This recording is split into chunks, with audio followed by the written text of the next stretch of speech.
We are in a moment in American politics.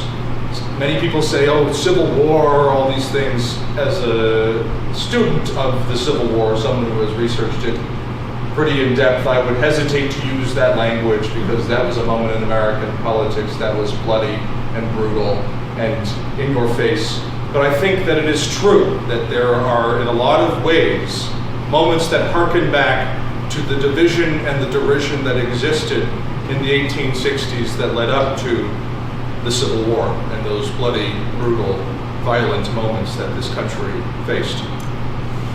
The president is the president, and we could speak for a long time about that.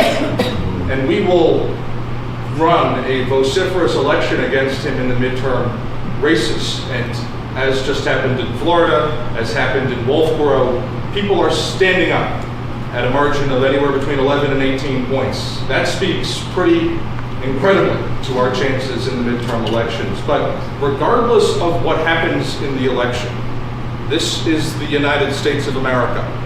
And it is us, the citizenry of this country, who are going to save it.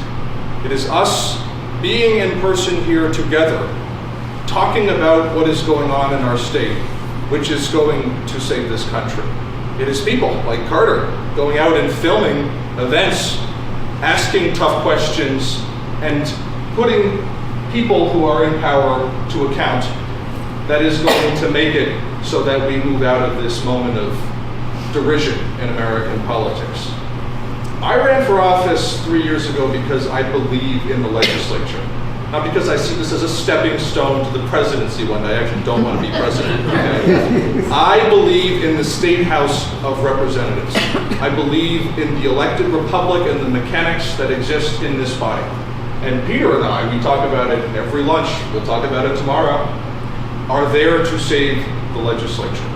And as much as we can, whether we're there next year or not, there will be a majority of people who I think it is absolutely possible, tapped in, woken up, and brought to the point where the legislature is not just brought back to the point where we legislate like we did back in the 90s, but where we actually address the problems that are facing the 1.5 million citizens of our state. I'm confident that if we take the State House back, that we will be able to, in many ways, save the idea of elected republic nationally. If the legislature itself returns to a place where bills are deliberated on fairly, where every bill gets a hearing in committee and on the House floor, every bill gets its vote, where every member is embraced by the speaker, whomever he or she may be, and brought into the legislature, fostered to the point where they're made, as Speaker Roberts said in the 1970s, to feel as though they are a representative with agency. I, as a representative, can go out for my constituents and deal with the state agencies, executive branch, and issues facing my constituents. We don't have that right now. And so when faced with the criticism of those who hate government, push back by saying your criticisms are of a world without government. Imagine one with a public sector that was a check on the private sector of this world that had protections for those in the market, environmental protections that ensure our environment will be there for my children and theirs.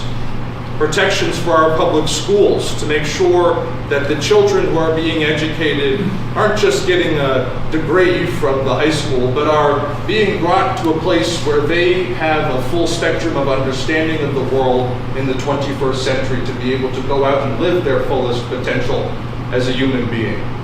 I believe in this state, and I believe in each and every one of our ability to save it. I'm worried about the Free Staters, but I don't let them be my priority. My priority is the legislature and making sure that we have a legislature which works for the people it is serving. And so I very much so appreciate you all coming and engaging with us, the legislators, because as Peter said, it is frustrating to be up there and feel as though you're just participating in a sideshow that nobody is paying attention to. It is moments like these and events like these that are going to build that momentum necessary to do what I just relayed to you. And I cannot thank you enough for being here. Thank you.